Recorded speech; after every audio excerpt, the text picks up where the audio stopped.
और जहां अहंकार होता है ना, तो अहंकार तो भगवान का भोजन होता है ना। देखो अहंकार किया किसने पता है? देवर्षि नारद को अहंकार हुआ।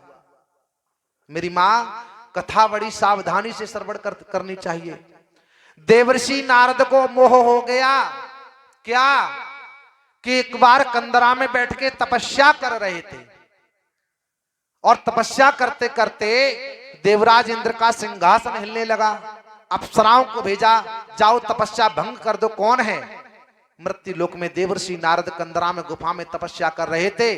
अप्सराओं ने आकर के नाना प्रकार के प्रपंच रचे तपस्या डिगाने के लिए, लेकिन देवर्षि नारद की तपस्या नहीं डिगी। हताश होकर लौट गई। जब लौट गई, पहुंच गई देवराज इंद्र के इंद्रलोक में अप्सरा। महाराज क्षमा करना, हमने बहुत प्रयास किया और हमारे प्रयास करने से भी उस ऋषि की समाधि में तनिक भंग नहीं डाल पाए। हम असमर्थ होकर के, हताश होकर के लौट करके वापस आ गए। मेरी मां, देवर्षि नारद, देवराज इंद्र ने कामदेव को पठाया, कामदेव को। और कामदेव जब आया, रति का पति कामदेव, कामदेव ने आकर के और देवर्षि नारद को उनकी तपस्या में विघ्नता डाली। देवर्षि नारद, कामदेव भी असमर्थ हो गए। बंधुओं, कामदेव भी असमर्थ हो गए। और चरणों में देवर्षि नारद के गिर गए कामदेव।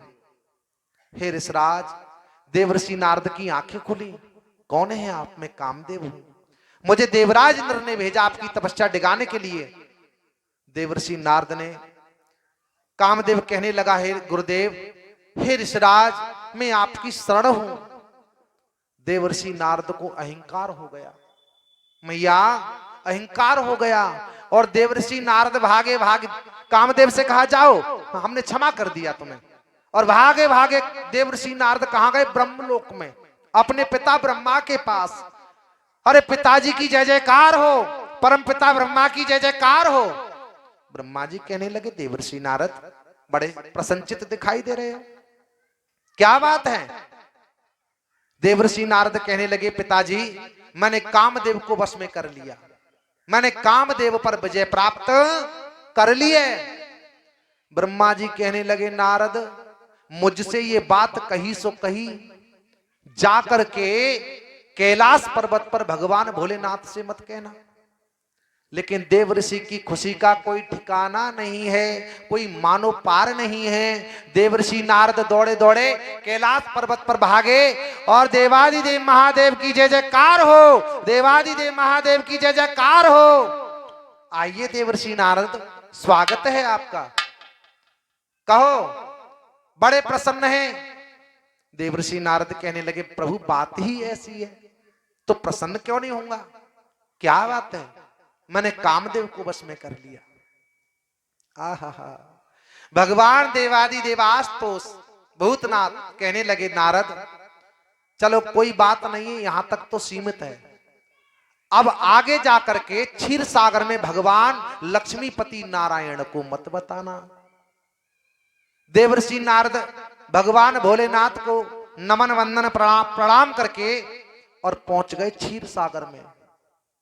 लक्ष्मीपति नारायण भगवान की जय हो, लक्ष्मीपति नारायण भगवान की जय हो। पहुंच गए।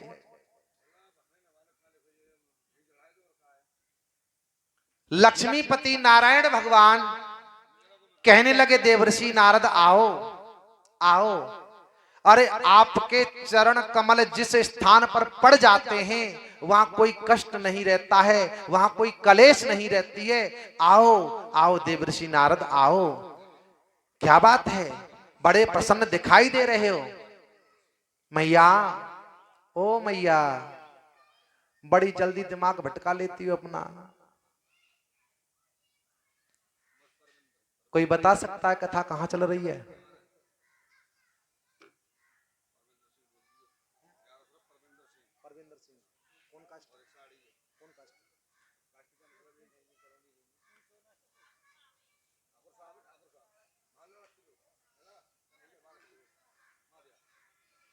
और ये आदरणीय सम्मानीय हमारे परवेंद्र जी के कर कमलों द्वारा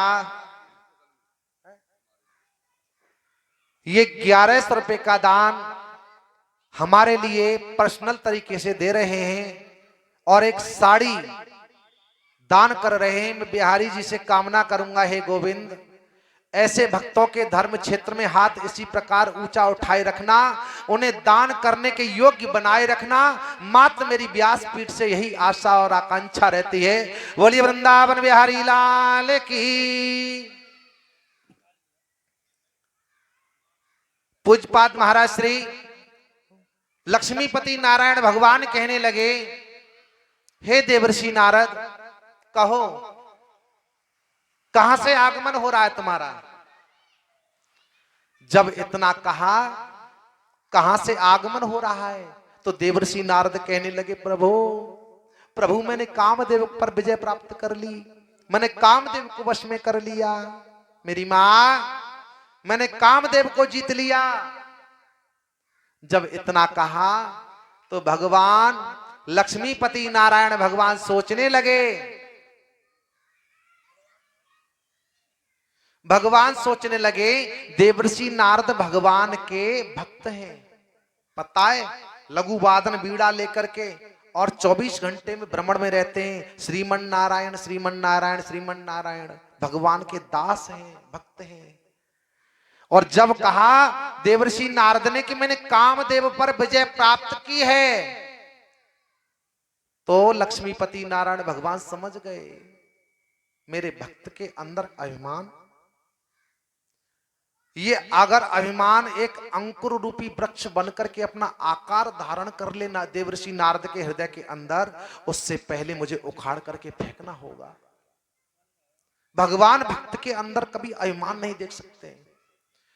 देवर्षि नारद कहने लगे, प्रभु मैं आपकी कृपा आपकी हो जाए तो मैं आपके क्षीर सागर में भ्रमण कर सकता हूं। देवर्षि भगवान कहने लगे, क्षीर सागर भी तो आपका ही है, घूमो। देवर्षि नारद क्षीर सागर में भ्रमण करने लगे। भगवान ने अपनी माया रच दी। क्या?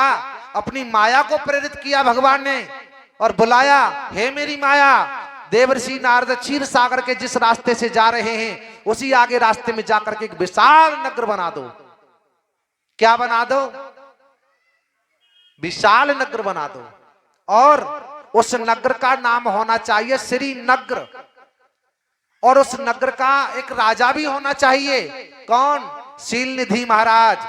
और उनकी एक पुत्री भी होनी चाहिए जिसका नाम होना चाहिए विश्वमोहनी। और देवर्षि नारद को वहां पर स्वयंवर होता हुआ नजर आए। भगवान की माया फिर गई। देवर्षि नारद जब पहुंचे श्रीनगर में प्रवेश किया तो देवर्षि नारद उसकी शोभा को देख करके भौंकन्ना चौकन्ना रह गए। और द्वारपाल खड़े हैं। द्वारपालों से कहा, भैया ये कौन सा नगर है? द्वारपाल कहने लगे, ये महाराज गुरुदेव ये श्रीनगर है। श्रीनगर? यहां से होके तो कई बार निकला हूं, यहां तो कोई नगर ही नहीं था, ये श्रीनगर कहां से आ गया? द्वारपाल कहने लगे, ऋषराज ये तो प्राचीन नगर है, ये प्राचीन नगर है। अच्छा तो यहाँ के राजा कौन है? यहाँ के राजा शीलनिधि महाराज हैं। मेरी मां, यहाँ के महाराज कौन है? शीलनिधि महाराज। अच्छा तो ये इतना उत्सव मुझे नजर कैसे आ रहा है? इतनी लाइट वाइट यहाँ पर व्यवस्था इतनी बढ़िया। महाराज यहाँ की महाराज शीलनिधि हैं, उनकी कन्या का आज स्वयंवर है। अच्छा स्वयंवर है? हाँ। तो जाके अपने महाराज से कहो, दरवाजे पर देवर्षि नारद जी खड़े हैं। द्वारपाल ने जाकर के अंदर महाराज को आदेश दिया, महाराज दरवाजे पर देवर्षि नारद आए हुए हैं। महाराज शीलनिधि कहने लगे, आदर सम्मान के सहित अंदर ले आओ। देवर्षि नारद अंदर आ गए और विश्वमोहनी को बुलाया। देवर्षि नारद से शीलनिधि महाराज कहने लगे, हे ऋषराज मेरी पुत्री की हस्तरेखा देखिए। क्या लिखा है मेरी पुत्री की हस्तरेखा में? देवर्षि नारद ने जब हस्तरेखा को देखा तो देवर्षि नारद ने देखा इस कन्या को जो वर्ण करेगा वो कभी भी युद्ध रणभूमि में कभी उसकी पराजय नहीं होगी। देवर्षि नारद का दिमाग खराब हो गया। वो सोचने लगे क्यों ना इससे मैं वर्ण कर लूं। विश्व मोहनी, विश्व को मोहने वाली, सारे संसार को मोहने वाली, क्यों ना इससे मैं ही वर्ण कर लूं। अब देवर्षि नारद सोचने लगे मैं तो एक महात्मा ठहरा और ये ठहरी एक विश्व मोहनी, ये मुझे वर्ण कैसे करेगी। देवर्षि नारद सोचने लगे इसके लिए तो मुझे हरि रूप लेना चाहिए। क्या लेना चाहिए? हरि रूप। अब सोचने लगे मैं हरि रूप लेने के लिए भगवान के पास गया तो तब तक कहीं स्वयंवर ना हो जाए। लेकिन देवर्षि नारद बड़ी जल्दी वेग से भागे और शीलनिधि महाराज को भी नहीं बताया कि महाराज तुम्हारी पुत्री की हस्तरेखा में लिखा है कि इसको जो वर्ण करेगा वो कभी भी दुख कष्ट उससे दूर रहेंगे और तो और इनको रणभूमि में कोई भी पराजित नहीं कर पाएगा उस इंसान को। बोलो वृंदावन बिहारी लाल की। कोई भी पराजित नहीं कर पाएगा। देवर्षि नारद की बुद्धि खराब और दौड़ करके आए और जंगल में होके जा रहे क्षीर सागर के रास्ते से हैं, भगवान का आवाहन किया, विष्णु भगवान का। और भगवान तो भक्त के वश में होते हैं। जो आवाहन किया मेरे गोविंद, मेरे हरि प्रकट हो गए। हे देवर्षि नारद, क्या बात है? प्रभु समय नहीं है, मुझे आप अपना 5 मिनट के लिए हरि रूप दे दो। देवर्षि नारद ने क्या कहा? भगवान मुझे 5 मिनट के लिए अपना हरि रूप दे दो। भगवान सोचने लगे, भगवान कहने लगे तुम्हें इतनी आवश्यकता क्या पड़ गई हरि रूप की? प्रभु मैं शादी करना चाहता हूं, मैं भी घर बसाना चाहता हूं।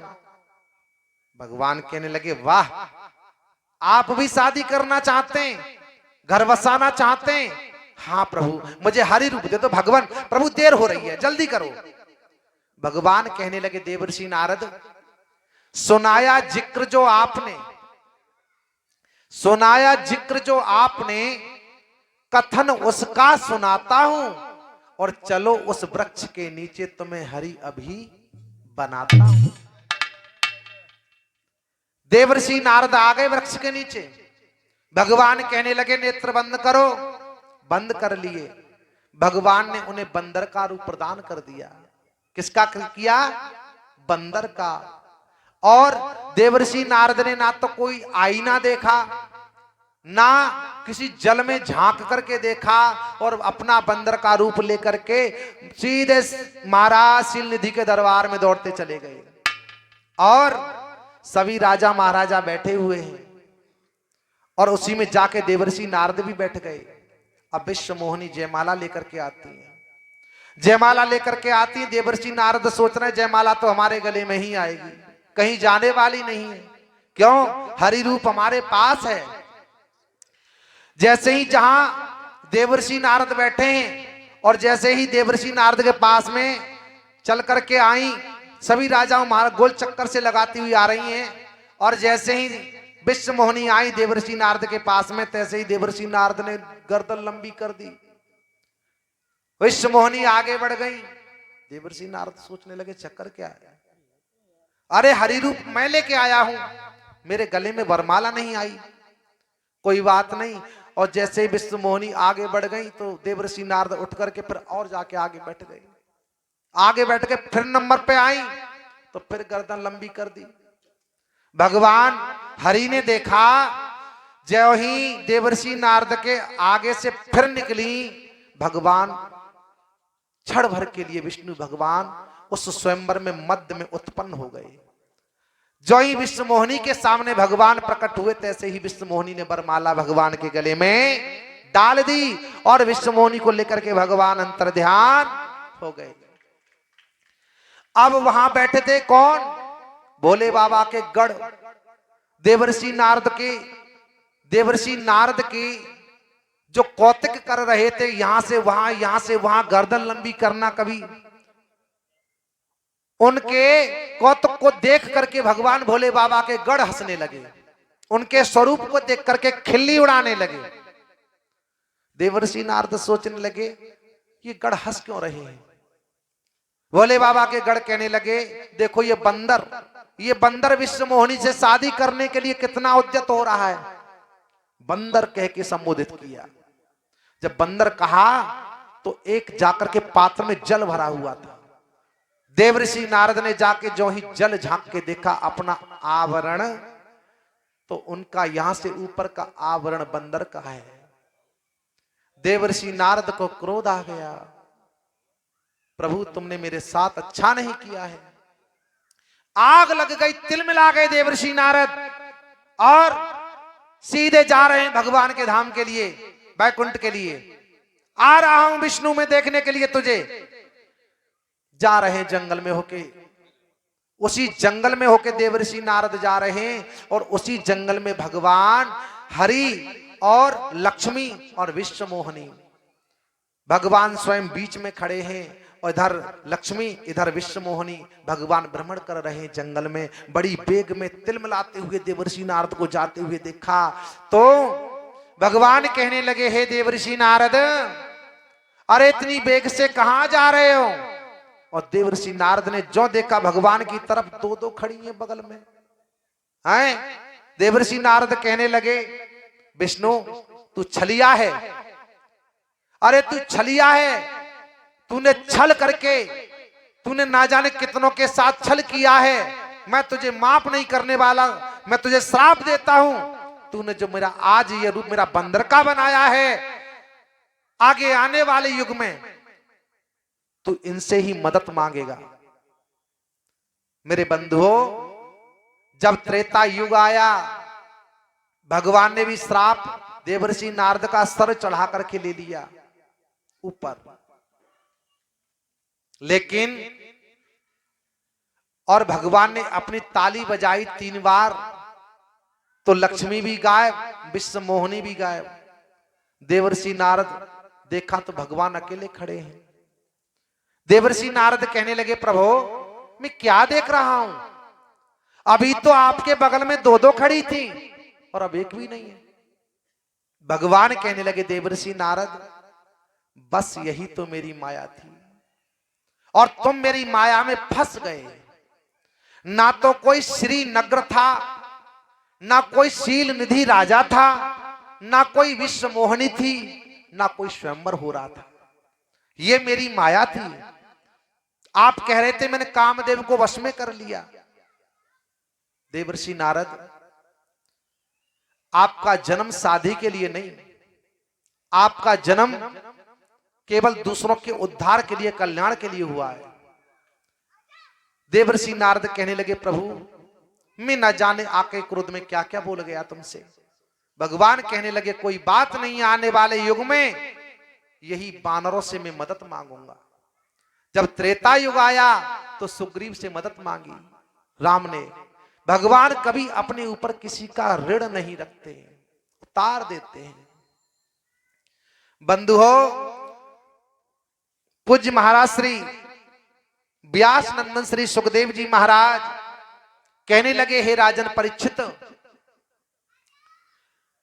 आज सती मैया दक्ष के यहां पहुंचती हैं उत्सव में। सादर भले ही मिली एक माता और भगनी मिली बहुत मुस्काता। सती का सम्मान किसी ने नहीं किया, एक मैया मिली बूढ़ी। बेटा तूने बहुत अच्छा किया जो इस उत्सव में तू बगैर बुलाए भी आ गई। लेकिन बताओ मैया को, बताओ उस बूढ़ी मैया की बातों से कहां संतुष्टि आने वाली है। जाकर के वहां खड़ी हो गई जहां यज्ञ कुंड है। क्रोधान अग्नि को इतना प्रचलित किया, इतना बढ़ाया, उस क्रोधान अग्नि में मैया जल करके भस्म हो गई। मैया को आंखों से नंदी ने देखा जलते हुए। नंदी भागा कैलाश पर्वत पर, प्रभो त्राहि माम, प्रभो त्राहि माम। क्या हुआ नंदी? प्रभु मैया तो जल करके भस्म हो गई।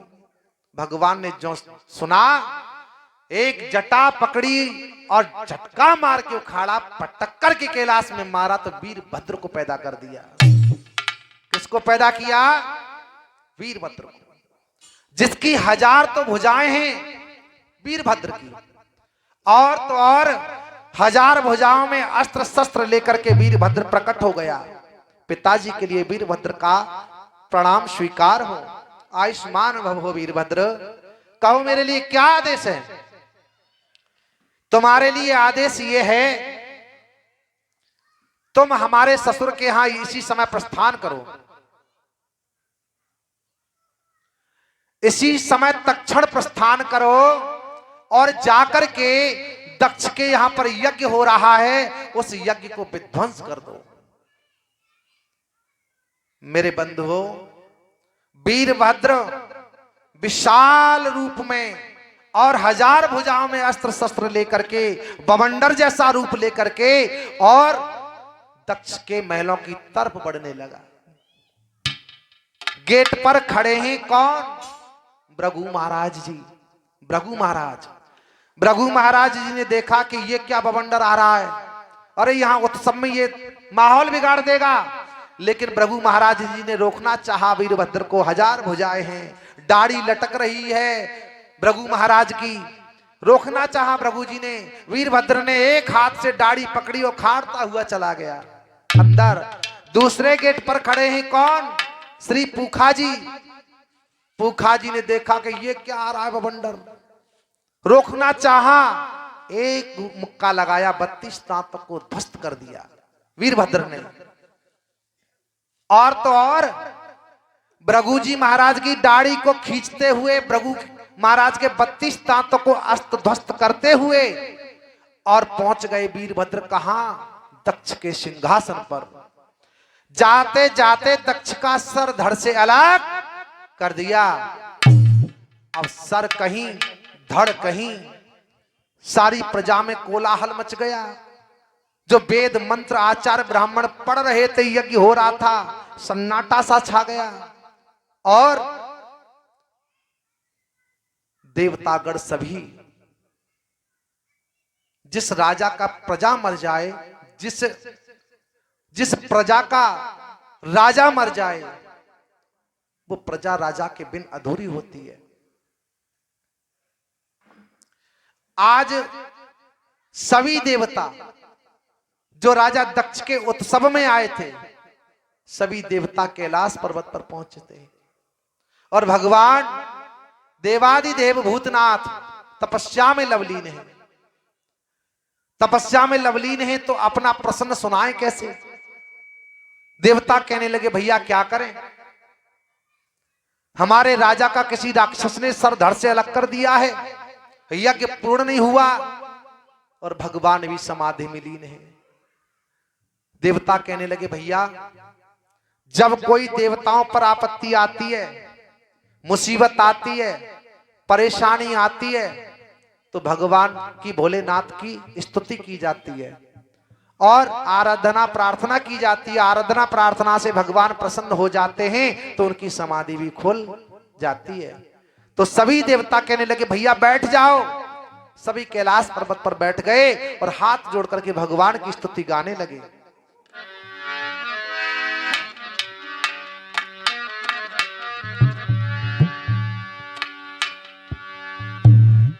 जय शिव शंकर, जय शिव शंकर, जय शंकर भोले।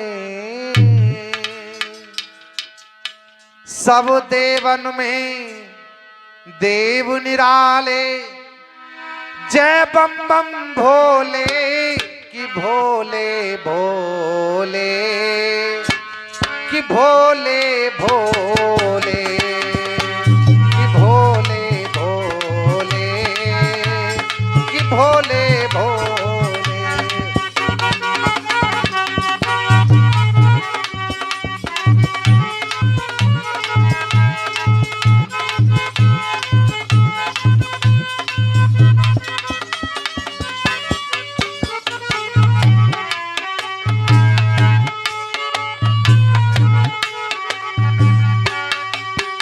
और सभी देवता स्तुति कर रहे हैं, जय शिव शंकर, जय शिव शंकर, जय शंकर भोले। सब देवन में देव निराले, जय बम बम भोले की भोले भोले की भोले भोले।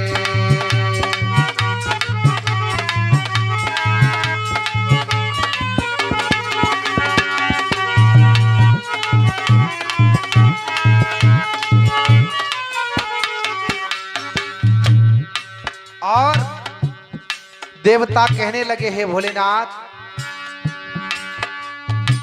तूने ही तो महादेव सब देवों का संताप हरा। तूने ही तो महादेव सब देवों का संताप हरा। और आपने जो समुद्र मंथन से विष निकला हलाहल, आपने अपने कंठ में धारण कर लिया। अरे तूने ही तो महादेव सब देवों का संताप हरा। अरे सागर मंथन से विष निकला, तूने ही विष कंठ धरा। सागर मंथन से विष निकला, तूने ही विष कंठ धरा। प्रभु, इसीलिए हर प्राणी तुमको नीलकंठ बोले। इसीलिए हर प्राणी तुमको नीलकंठ बोले। सब देवन में देव निराले, जय बम बम भोले की भोले भोले की भोले भोले।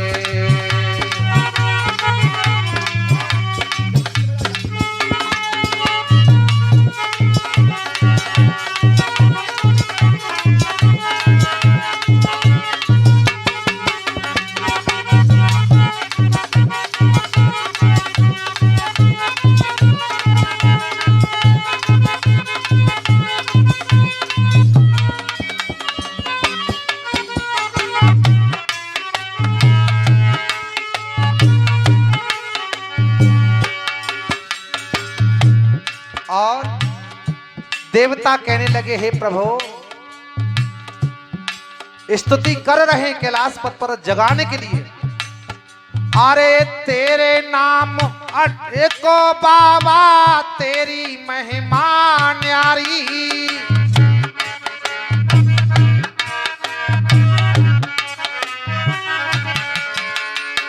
तेरे रूप अनेकों बाबा, क्या समझे संसारी। हाँ, तेरे रूप अनेकों बाबा, क्या समझे संसारी।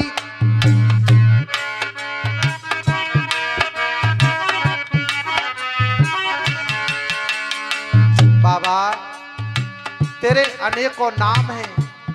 कोई तुम्हें भोलेनाथ कहता है, कोई त्रिपुरारी कहता है, कोई आशुतोष कहता है, कोई भूतनाथ कहता है। आपके अनेकों नाम हैं। हे प्रभु, तेरे नाम अनेकों बाबा, तेरी महिमा न्यारी। तेरे रूप अनेकों बाबा, क्या समझे संसारी।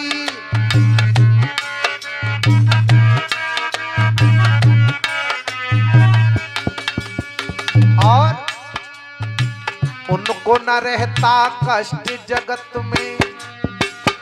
अरे उनको न रहता कष्ट जगत में, नाम तेरा जो ले ले। बाबा, अगर सच्चे भाव से तेरा कोई नाम लेता है, उसको कोई कष्ट नहीं रहता है। उनको न रहता कष्ट जगत में, नाम तेरा जो ले ले। सब देवन में देव निराले, जय बम बम भोले की भोले भोले की भोले भोले। जय शिव शंकर, जय शिव शंकर, जय शंकर भोले।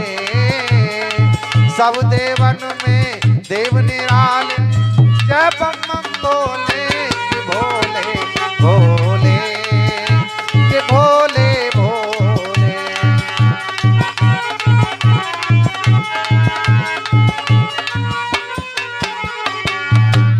और देवता कहने लगे प्रभु भगवान की आंखें नहीं खुल रही हैं। देवता कहने लगे हे भोलेनाथ, शीश शिखर पर गंगा मैया, शीश मध्य तेरे डोले।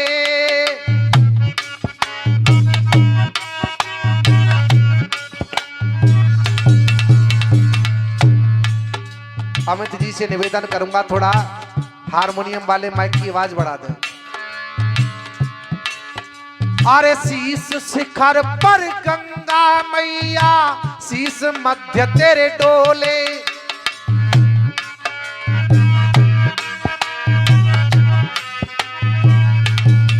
और देवता कहने लगे तन पर सर्प विचरते रहते, भक्तों के मन मोहे।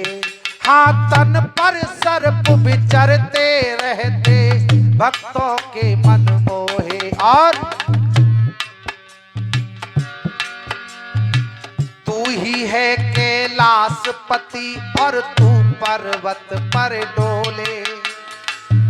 हे प्रभु तू ही है कैलाशपति और तू पर्वत पर डोले। सब देवन में देव निराले, जय बम भोले कि भोले भोले कि भोले भोले।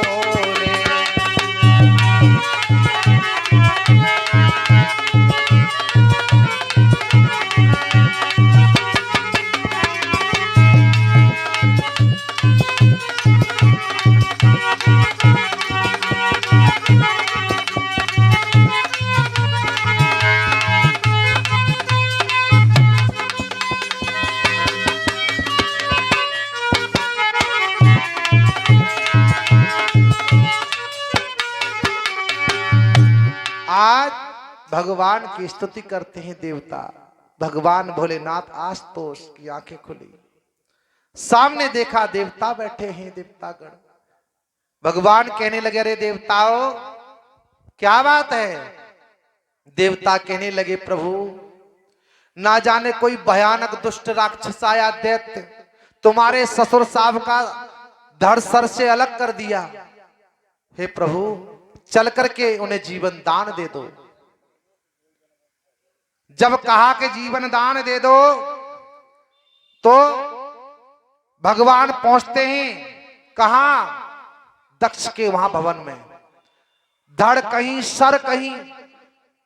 भगवान ने तुरंत गणों को आदेश दिया जाओ एक बकरे का सर कटवा के लाओ। जिस आदमी का अभिमान चूर चूर ना हुआ हो उसका अभिमान भी तो चूर करना है भगवान को। गड़ गए और बकरे का शीश काट करके लाए और भगवान के हाथों में दे दिया। भगवान ने अपनी माया से जो ही जाके दक्ष के गर्दन पर शीश रखा, प्रभु के प्रताप से शीश जुड़ गया। जब शीश जुड़ गया दक्ष जीवित हो गए। आंखें खुली, गर्दन से नीचे का आवरण तो मानव का है और गर्दन से ऊपर का आवरण बकरे का है। कान बकरे के, मुंह बकरे का, नाक बकरे की। दक्ष खड़े हो गए और भगवान भोलेनाथ को क्रोध भरी दृष्टि से ताकने लगे। इसको मेरे दरबार में किसने बुलवाया है। अब दक्ष की गृहिणी खड़ी है प्रसूति, सोचने लगी रस्सी जल गई पर अभी ऐंठ बाकी रह गई। अगर भगवान भोलेनाथ को क्रोध आ गया, चलो अभी तो जीवन दे दिया इन्हें, अगर दोबारा क्रोध आ गया तो इनका अस्तित्व ही समाप्त कर देंगे। सो उससे पहले दक्ष क्रोध भरी दृष्टि से देख रहा है भगवान भोलेनाथ को। प्रसूति दौड़ कर आई और अपने पति दक्ष के श्री चरणों में गिर पड़ी। स्वामी आपने अच्छा नहीं किया। अरे जो तीनों लोकों के नाथ हैं उनको ही आपने अपने यज्ञ में सम्मिलित नहीं किया। और कहने लगी हाथ जोड़ के,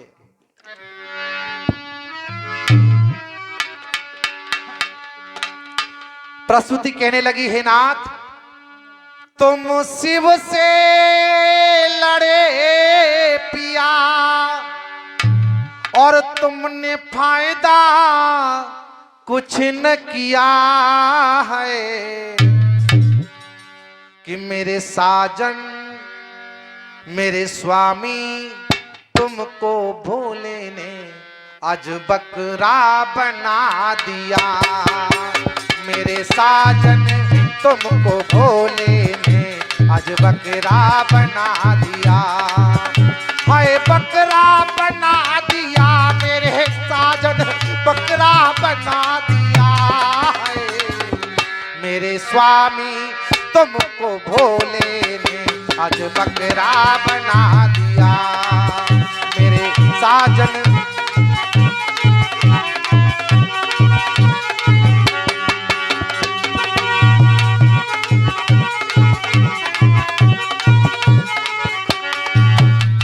और प्रसूति कहने लगी स्वामी अरे सोचो, अरे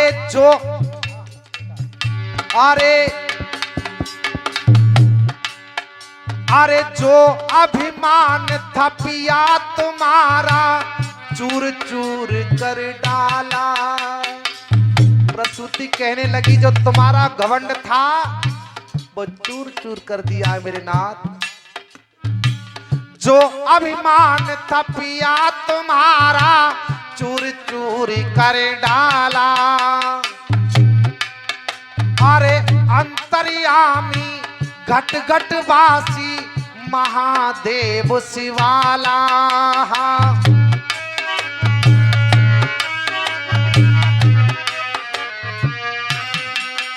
और जिनको तुमने छोटा समझा वो तीनों लोकों के नाथ हैं।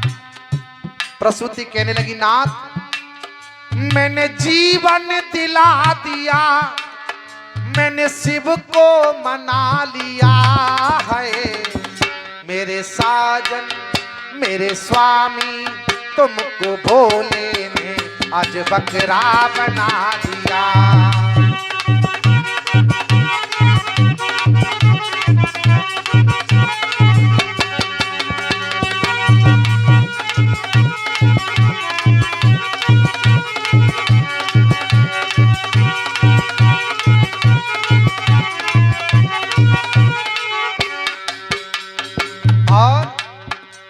प्रसूति कहने लगी नाथ अरे देवों में महादेव बड़े हैं उनको छोटा जाना।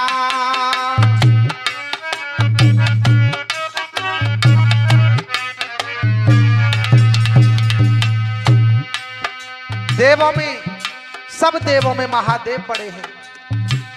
ऐसे जीवन ते मेरे स्वामी जीते जी मर जाना।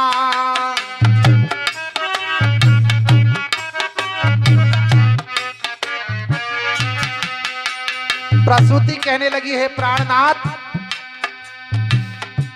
देवों में महादेव बड़े हैं, अरे तुम्हें ऐसे जीवन से मर जाना चाहिए। औरों का कहा किया औरों के कहने पर चलते रहे आप, कुछ सोचा नहीं पिया है। मेरे साजन तुमको भोले ने आज बकरा बना दिया। मेरे साजन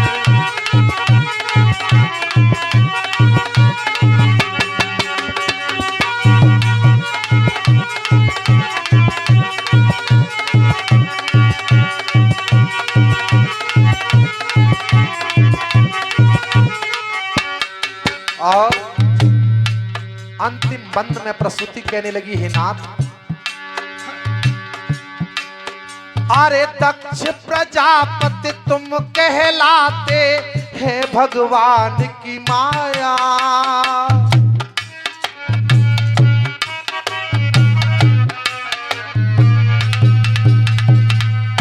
हे प्राणनाथ ये जो दक्ष प्रजापति का जो पद तुम लिए घूम रहे हो ना ये भी सब कुछ उन्हीं की कृपा से है।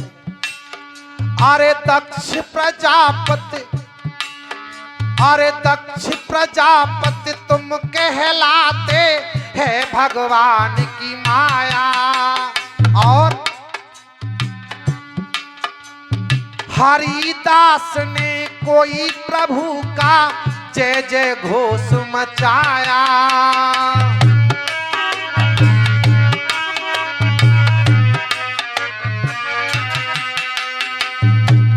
हरिदास ने भी भगवान का गुणानुवाद किया है, देवादिदेव का। मुक्के का चलना तुम, अब एमके का चलना तुम, अब कोमल करो जिया है। मेरे स्वामी मेरे साजन मेरे स्वामी तुमको भोले ने आज बकरा बना दिया। मेरे स्वामी तुमको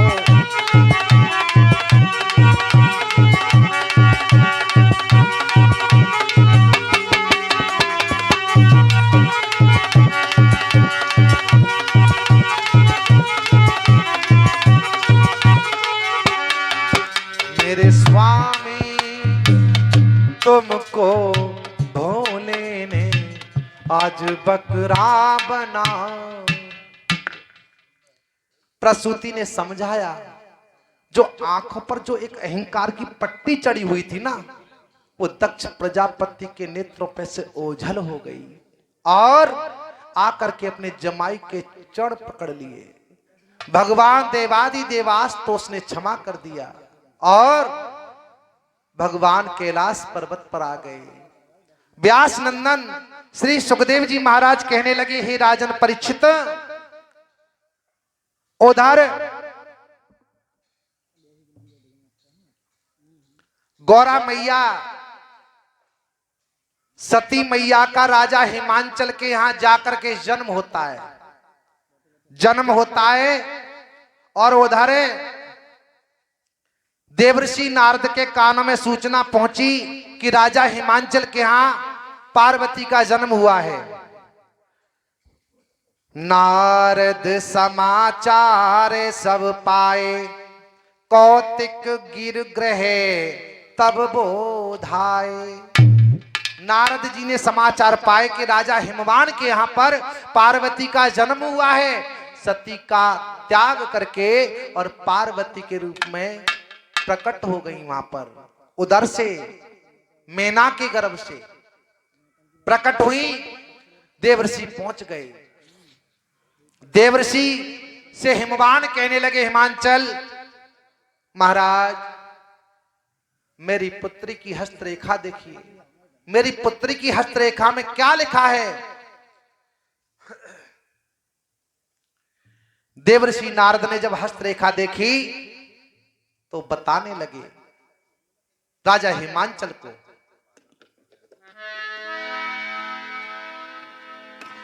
कि सब लक्षण संपन्न कुमारी। हे महाराज, आपकी पुत्री लक्षणों की खान है, सब लक्षण संपन्न कुमारी हुई है संतत प्रिय प्यारी। ये तुम्हारी पुत्री सारे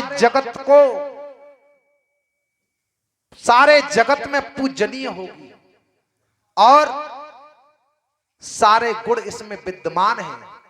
देवर्षि नारद ने बताया और बताया देवर्षि नारद ने, हुई है पूज्य सकल जग माही, ये सारे संसार में पूजी जाएगी। राजन चिंता मत करो। और देवर्षि नारद ये गुण बता करके कहने लगे, राजन पर एक थोड़ा सा इसके भाग्य में दोष लिखा है। राजा हिमांचल कहने लगे, क्या? इसको जो दूल्हा मिलेगा ना, दूल्हा वो अजीब दूल्हा होगा। हिमवान कहने लगे, कैसा दूल्हा होगा ऋषराज? तो बताने लगे, अवगुण अमान मात पितुहीना, उदासीन सब समय चीना।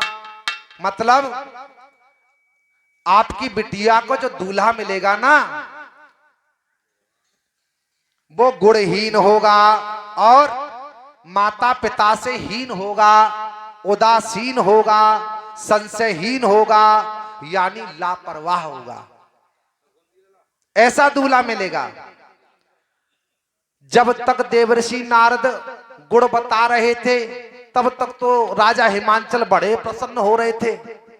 जब दूल्हा के अवगुण बताए तो आम की भांति मुंह सिकोड़ लिया राजा हिमांचल ने। और कहने लगे राजा हिमांचल, हे देवर्षि नारद आप क्या कह रहे हैं? हाँ मैं सत्य कह रहा हूं राजन। और सुनो, जोगी जटिल अकाम मन, नगिन अमंगल वेश। इसका पति जोगी होगा और जटिल होगा, लंबी लंबी जटाएं वाला होगा। महाराज, लंबी लंबी जटाएं होंगी, अकाम कोई काम नहीं, अमंगल वेश वाला होगा और वो नगिन रहता होगा। मैया पार्वती रोने लगी, प्रसन्न हो गई। आंसू भी दो प्रकार के होते, एक तो दुख में भी आंसू निकलते मेरी मां, और एक खुशी के भी आंसू निकलते। पार्वती प्रसन्न है, कहने लगी मां ये सब कुछ भोले बाबा में गुण मिलते हैं, मेरे भोले बाबा में ये सारे गुण विद्यमान हैं। अच्छा तो देवर्षि नारद कोई उपाय नहीं है? उपाय की बात की। देवर्षि नारद कहने लगे राजन,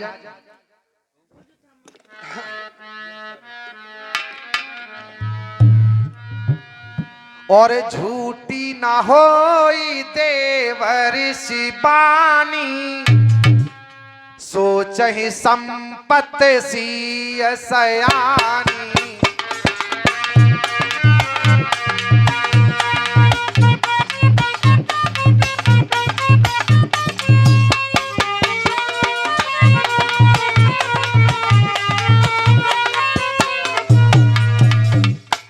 हे महाराज, झूठी ना होई देवर्षि बानी, सोचहि संपत सखी सयानी। राजा हिमांचल सोचने लगे देवर्षि की वाणी कभी झूठी नहीं हो सकती है, जो कह रहे हैं वो सत्य कह रहे हैं। मैया कथा का सब माहौल बिगाड़ रही हो आप। यहां तो एक आदमी भी कार्य कर सकता है। बातें ना करो, कम से कम बात काम कर रहे हो तो बातें मत करो, क्योंकि मेरा भी दिमाग बढ़ जाता है फिर। तो आज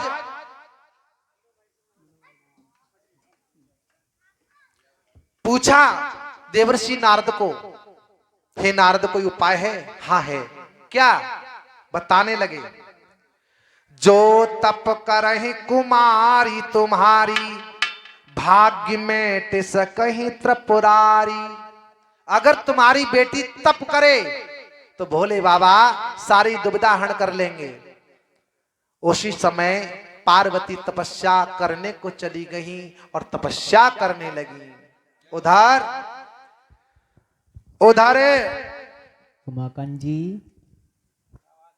उधर भोले बाबा ने, राजा हिमांचल ने ब्रह्मा जी का आवाहन किया, और आवाहन किया तुरंत लगन लिखवाई, और लगन लिखवा करके ब्रह्मा जी के हाथ में दी, जाओ पहुंचा के आओ कैलाश पर्वत पर।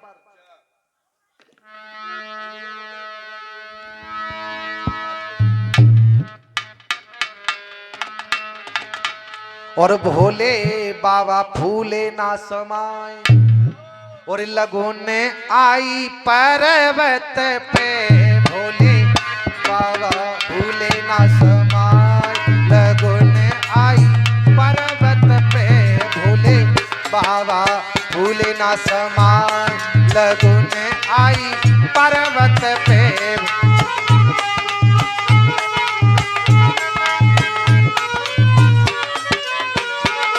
और अरे विष्णु सज गए, अरे विष्णु सज गए, इंद्र सज गई सबरी बारात। अरे शुक्र शनिचर ऐसे सज गए जैसे श्री भगवान लगुन आई पर्वत पे भोले बाबा भूले ना समा लगुन आई पर्वत पे भोले।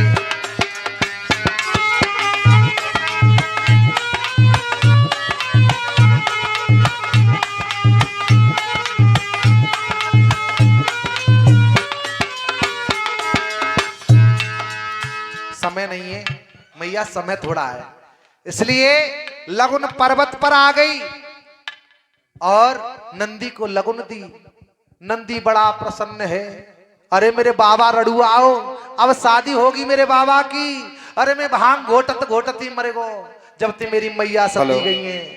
आज बड़ा नंदी प्रसन्न है और भोले बाबा कहने लगे अरे नंदी इतना प्रसन्न मत हो, मैं शादी नहीं करूंगा। बाबा बड़ी खुशी हमें तो बताओ, क्या ब्याह हो तो दुनिया खुशी होते।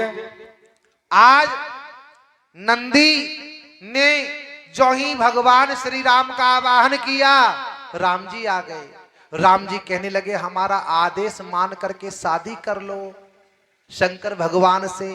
शंकर भगवान कहने लगे प्रभु आपका आदेश तो मेरे सर्वोपरि है, मैं अवश्य करूंगा। भगवान कहने लगे नंदी अब ऐसा करो, जाओ यमराज से कहो हमारी बारात के लिए चलें, सब जगह न्योता दे दो शुक्र शनिचर को। और भूत कहने लगे महाराज हमें कोई नहीं बुलाता है, हम किसी की बारात में नहीं जाते हैं, हमें कोई नहीं जिमाता है, हमें भी अपने साथ ले चलो।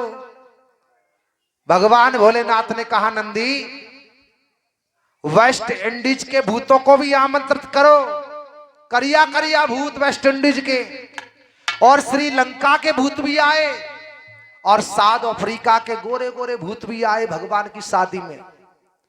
अब भूत बड़ा अजीबोगरीब भूत हैं, किसी का धड़ है तो किसी का सर नहीं है, किसी की टांग है तो किसी का पेट नहीं है, किसी के चार चार सर हैं, बड़े भयंकर भूत।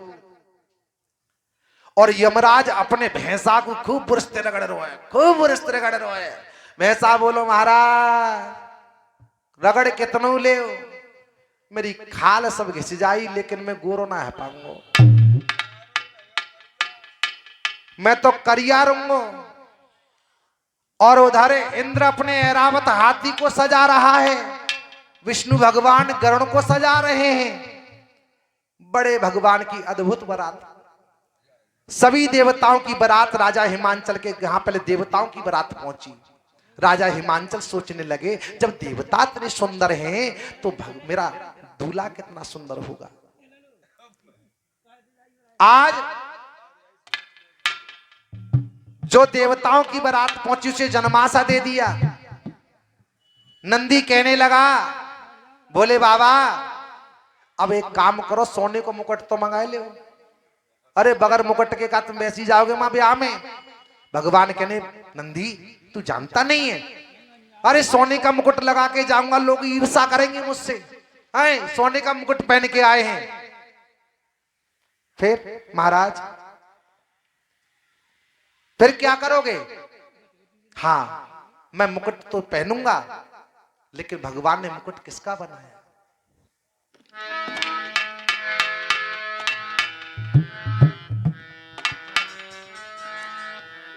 और जटा जूटे आहें मोहरे बनावा,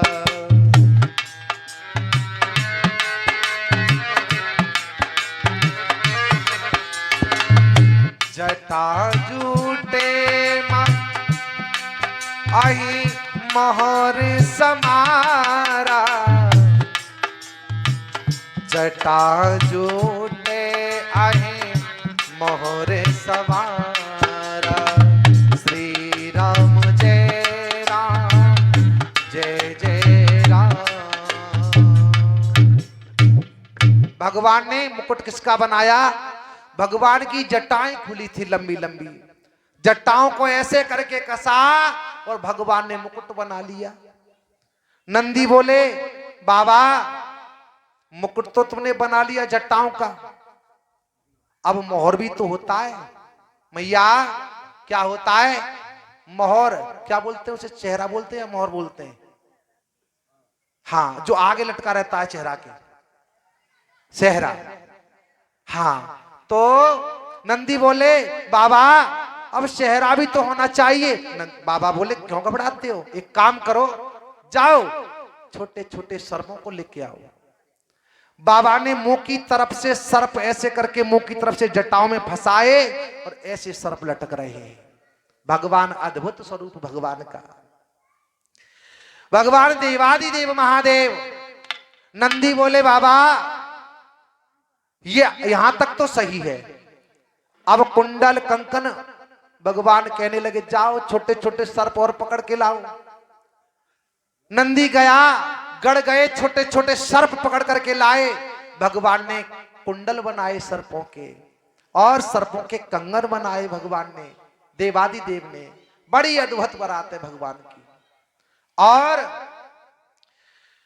नंदी बोले बाबा 21,000 की शेरवानी और मंगा लो। क्या शेरवानी? बाबा बोले शेरवानी पहन के नहीं जाएंगे। क्यों शेरवानी पहन के क्यों नहीं जाओगे? क्योंकि हमें शेरवानी नहीं भाती है। फिर क्या पहनोगे? देखना क्या पहनेंगे।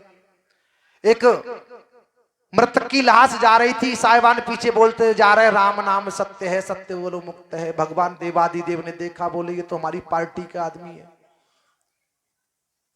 भगवान क्योंकि वो बोलते जा रहे हैं कि राम नाम सत्य है, सत्य बोलो मुक्त है। भगवान ने देखा सुना, भगवान बोले ये तो हमारी पार्टी के आदमी है। भगवान भी स्वरूप बदल के पीछे लगे लिए। मरघट तो राम नाम, मरघट तक तो की राम नाम सत्य, सत्य बोलो मुक्त। और जैसे ही उस सब को लगाया चिता में, सो भूल गए राम नाम सब सत्य, सत्य बोलो मुक्त। बोले बाबा सोचने लगे ये हमारी पार्टी के आदमी नहीं थे, इससे तो बढ़िया यही है जो मर गया है। उसकी भभूति जो हुई ठंडी हुई, भगवान ने जाके देवादिदेव महादेव ने अपने अंग में भभूति को लगा लिया। और कैलाश पर्वत पर आगे नंदी में कैसा लग रहा हूं बाबा? अब तो तुम बहुत बढ़िया लग रहे हो, हैगी शादी ब्याह तुम आओ। बाबा बोले, नंदी बोला अभी भी मेरी बात मान जाओ, शेरवानी पहन लो। बाबा बोले नहीं। बाबा ने अपना बागांबर उठाया और बागांबर पहन लिया। नंदी पर बाबा उल्टे बैठ गए। बोले बाबा उल्टे, पूछ की तरफ मुंह करके। नंदी किसका प्रतीक है? धर्म का। नंदी के दुनिया तो आगे मुंह करके बैठती है और भगवान भोलेनाथ आशुतोष पीछे मुंह करके बैठे नंदी पर, पूछ की तरफ। नंदी बोला बाबा क्या कर रहे हो? अरे आगे मुंह करके बैठना चाहिए, पीछे मुंह करके बैठ रहे हो आप। बोले बाबा बोले तुम जानते नहीं हो नंदी, अरे सारी बारात मेरे पीछे कैसे नृत्य करेगी, कैसे नाचेगी मैं देखता आऊंगा, और आगे मुंह करूंगा तो कैसे देखूंगा। भक्तों अब बारात चलती है राजा हिमांचल के यहाँ पर। भगवान बड़े अद्भुत लग रहे हैं। जय ही राजा हिमांचल के यहाँ पर बारात पहुंचती है, बड़े करिया करिया भूत West Indies, Sri Lanka, south Africa के, जो ही देखे अगवानी के लिए लोग खड़े हैं बारात के लिए। दूल्हा आ रहा है बारात, क्योंकि आज भी 100 के बारात आती है तो देखते हैं खड़े होके। और भैया जैसे भूतों को देखा कि किसी के 4 सर, किसी का पेट है तो किसी की टांग नहीं है। अब तो राजा हिमांचल क्या भगदड़ मच गई। नाव बुलाओ दे डुल्लो है। राजा हिमांचल के यहां पर शादी है और भैया एक बच्चा ने देखा भूतों को, बच्चा भागो भागो भागो जाके मां की गोद में गिरो।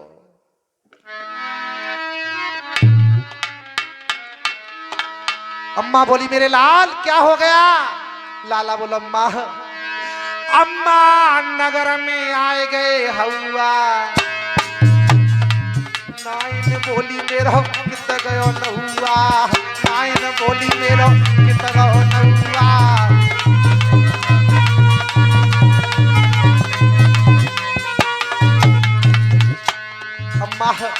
अम्मा नगर में भूतों की बारात आई है, ए अम्मा भीतर से, ए अम्मा आगे से कुंदी लगाए लइयो कछु होनी है अम्मा।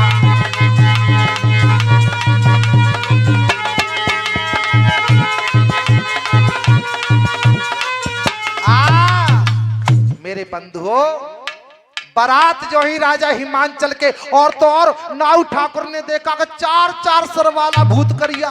अरे नाऊ ठाकुर भगवान बचाओ, भूत। अब वो भाजने लगा नाई, भूत भाजा पीछे, भूत को नाई को पकड़ लिया। भूत ने महाराज हमें मत खाइयो, हमें मत खाना। भूत बोला हम खा नहीं रहे, ये बता दे जनमासा कहाँ है। आए भूत कहता है जनमासा बताओ कहाँ है। नाई बेचारे डर के मारे जनमासा ये यहां पर है, जाओ। पहुंच गए। अब बारात बैठती है पंगत के लिए, तो पता है 4 सर वाले बैठे हैं, जिनका धड़ है तो उनका सर नहीं है, वो भी बैठे हैं दावत के लिए। अब पत्थर डालने के लिए आए एक साहिबान, तो पहले नंबर पे जिसका सर नहीं है वो बैठा है भूत, वेस्ट इंडीज का। सोचा देखा कि इसको पत्थर डालू ना डालू, ये खाएगा किसमें। भूत ने बोला क्या सोच रहे हो, पत्थर क्यों नहीं डालते हो। नहीं महाराज मैं सोच कुछ नहीं रहा हूं, मैं ये सोच रहा हूं तुम्हारा मुख नहीं है, खाओगे कैसे। अरे ये विषय हमारा है, कैसे खाएंगे, पत्थर डालो। पत्थर डाल दी गई, सब भूत प्रेत भोजन कर रहे हैं। और तो और जहां रायते के ड्राम खड़े थे वो रायतों में जाकर डुबकी लगाने लगे। भूत डुबकी भी लगा रहे हैं। भगवान की बड़ी अद्भुत बारात है। और तो और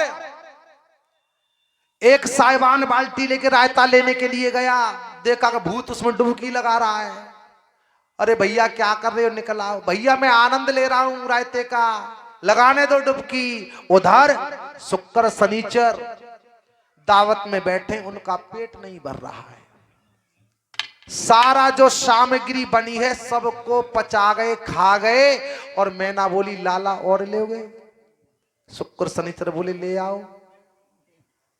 मैना बोली अब का मोए खाओगे, नगुआ खाए हुए। शुक्र शनिचर बोले ले आओ। भैया नंदी भागो, पूरी बारात का माहौल खराब करेंगे ये, मैंने पहले ही मना किया। शुक्र शनिचर को मत ले जाओ, ये नाक कटवाएंगे। बोले बाबा के पास भागा भागा नंदी गया। बाबा क्या बात है नंदी, मैं कहता था पहले ही मत ले जाओ, कट गई नाक।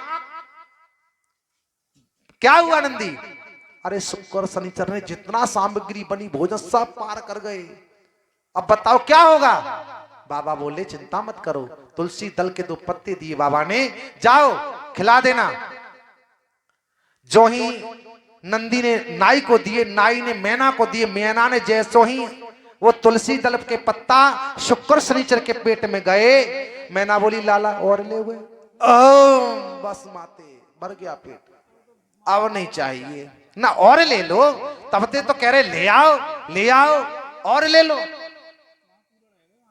भगवान की बड़ी अद्भुत बारात। व्यास नंदन पूज्य महाराज श्री सुखदेव जी महाराज कहते हैं राजन परीक्षित, जब भगवान मंडप के नीचे पहुंचे और भगवान की फेरे पड़ने लगे, आहा, और पहली भामर होए अवई तो बेटी बापई की जाकी, पहली भामर होए अवई तो लाड़ो बापई की जाकी, पहली भामर होए।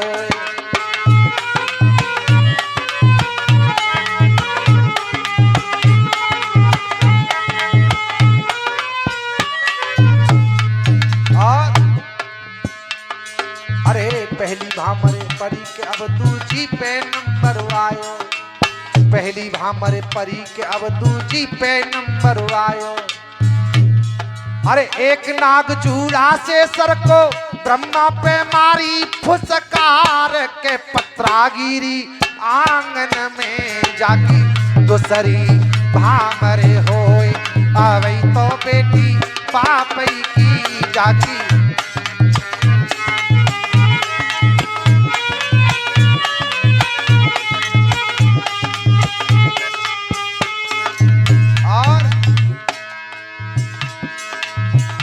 जाकी तिसरी भामरे होए आवई तो लाड़ो बापई की जाकी तिसरी भामरे होए।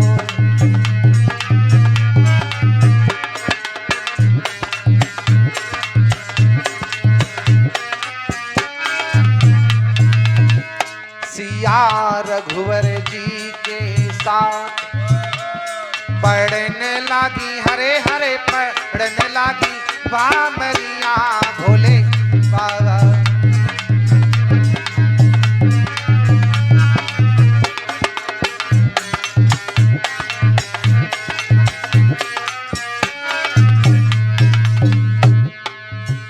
जाकी चौथी भामरे होए अवै तो बेटी बापई की जाकी चौथी भामरे होए अवै तो लाड़ो बापई की जाकी।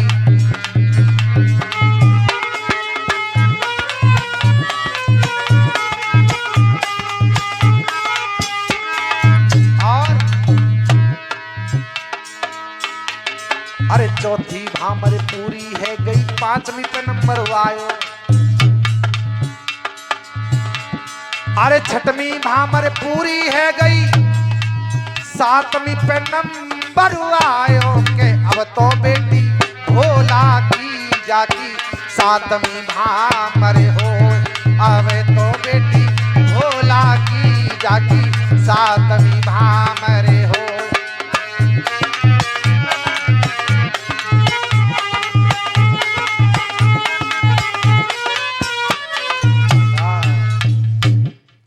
आज भामर पड़ गई, नाइन आई, बाबा हमें नेग तो दे दो, बोले बाबा थे।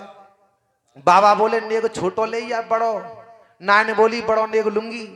सो बाबा ने गले में तो सरप लिखा रखे ऐसे नाइन के ऊपर फेंक दो। नाइन भाजी बताओ जी कैसो अजीब दूल्हा है, नेगो शापन को नेगो दे रो है। मेरे बंधु बाबा की बड़ी अद्भुत बारात गई, आज विवाह संपन्न हुआ। बाबा लौट करके कैलाश पर्वत पर गौरा मैया को लेकर के कैलाश पर्वत पर विद्यमान हो गए। बोलिए शंकर भगवान की।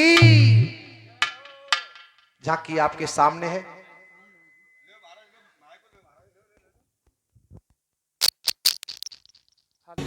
हो आजा जा मकर के हो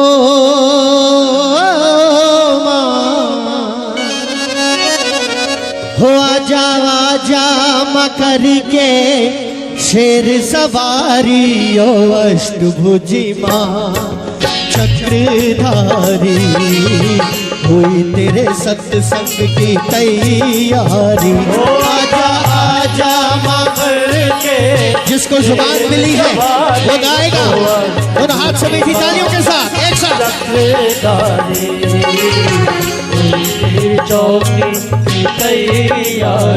आजा आजा मकर के शेर सवारी ओ अष्टभुजी माँ चक्रधारी हुई तेरी चौकी की तैयारी।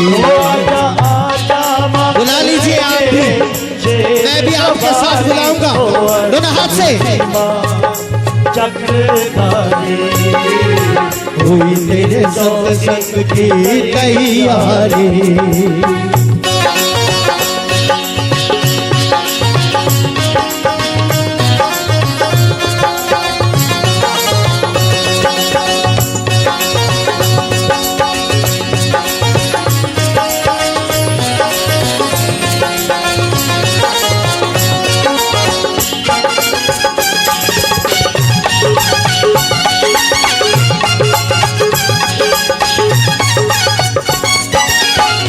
बेला चमेली से माँ भवन सजाया, बेला चमेली से माँ भवन सजाया।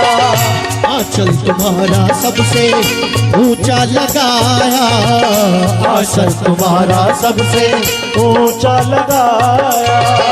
बेला चमेली से माँ भवन सजाया, आसन तुम्हारा सबसे ऊंचा लगाया। हो तेरी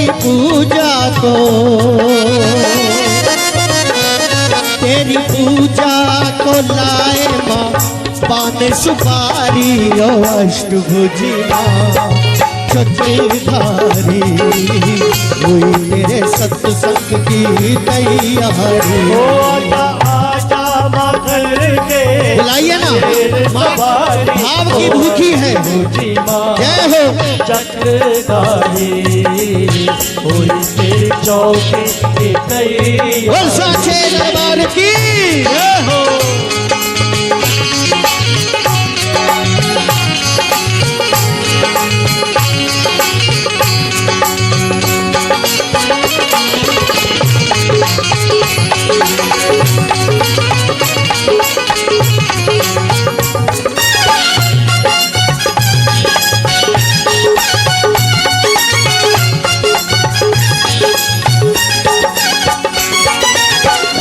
ढोलक बाजे बाजे शंख नगाड़े ढोलक बाजे बाजे शंख नगाड़े पूज रहे माँ तेरे नाम के जयकारे पूज रहे माँ तेरे नाम के जयकारे। ढोलक बाजे बाजे शंख नगाड़े पूज रहे माँ तेरे नाम के जयकारे। वो भेटे गाए हैं भेटे गाए हैं संगत मंगलकारी ओ अष्टभुजी माँ चक्रधारी हुई तेरी चौकी की तैयारी। ओ आजा आजा माँ घर के शेर सवारी ओ अष्टभुजी माँ आओ माँ हुई तेरी चौकी की तैयारी। वो साचे दरबार की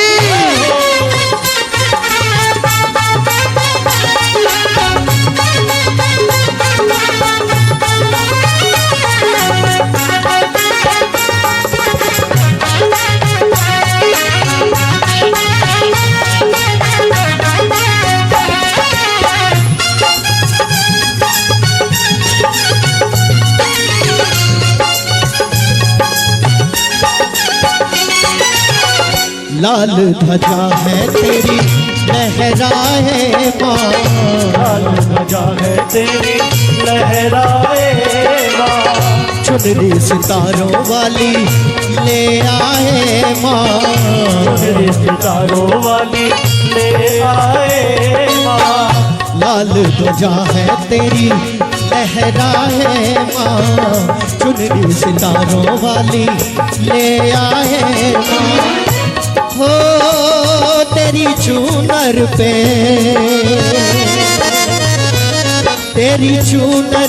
गोटे वाली किनारी हो अष्टभुजी माँ चक्रधारी हुई तेरे सत्संग की तैयारी। ओ आजा आजा माँ वे हाथ वाले दिखा दीजिए माँ को दोनों हाथ से एक साथ 1 2 3 चक्रधारी हुई तेरे सत्संग की तैयारी। वो सेना वाली ये माँ वो जोता वाली ये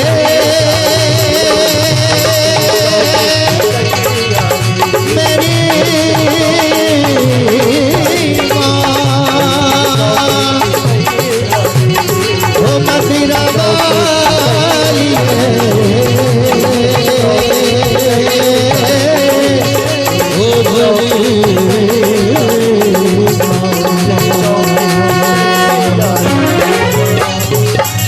बोल साचे दरबार की जय हो।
बिहारी तेरी आरती गाऊं।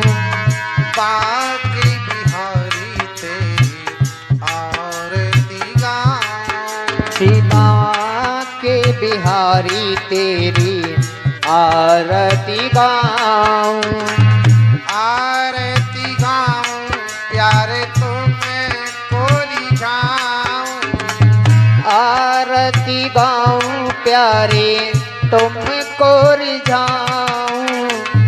हे गिरधर तेरी आरती गाऊं। शिवा के बिहारी तेरी आरती गाऊं।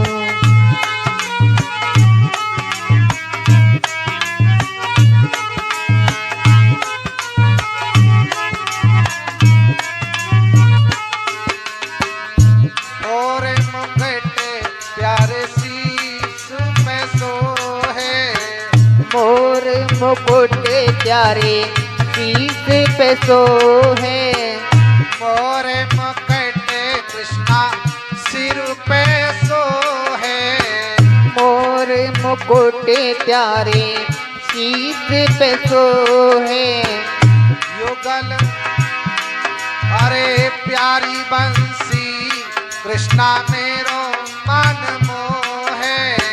प्यारी बंसी मेरो मन मोहे। युगल छवि पे मैं वली वली जाऊं। शिवा के बिहारी तेरी आरती गाऊं। हे गिरधर तेरी आरती गाऊं। शिवा के बिहारी तेरी आरती गाऊं।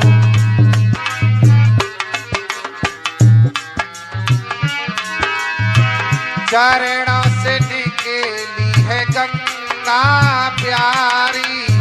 चरणों से निकली गंगा प्यारी। जिसने सारी दुनिया तारी। जिसने सारी दुनिया तारी। उन चरण को मैं सदा पखारूं। शिवा के बिहारी तेरी आरती गाऊं। हे गिरधर तेरी आरती गाऊं। श्याम सुंदर तेरी आरती गाऊं। आरती गाऊं प्यारे तुम्हें को रिझाऊं। आरती गाऊं प्यारे तुझको रिझाऊं। तुमको रिझाऊं प्यारे तुमको मनाऊं। तुमको रिझाऊं प्यारे तुमको मनाऊं। हे गिरधर तेरी आरती गाऊं। शिवा के बिहारी तेरी आरती गाऊं।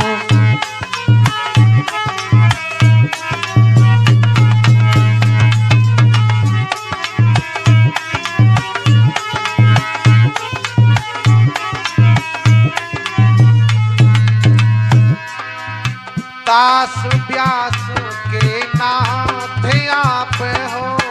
दास व्यास के नाथ आप हो। मेरे सुख दुख जीवन के साथ हो। मेरे दुख सुख जीवन के साथ हो। आजा रे कन्हैया तेरी आरती गाऊं। शिवा के बिहारी तेरी आरती गाऊं। सामरे सलोने तेरी आरती गाऊं। शिवा के बिहारी तेरी आरती गाऊं। आके बिहारी तेरी आरती गाऊं।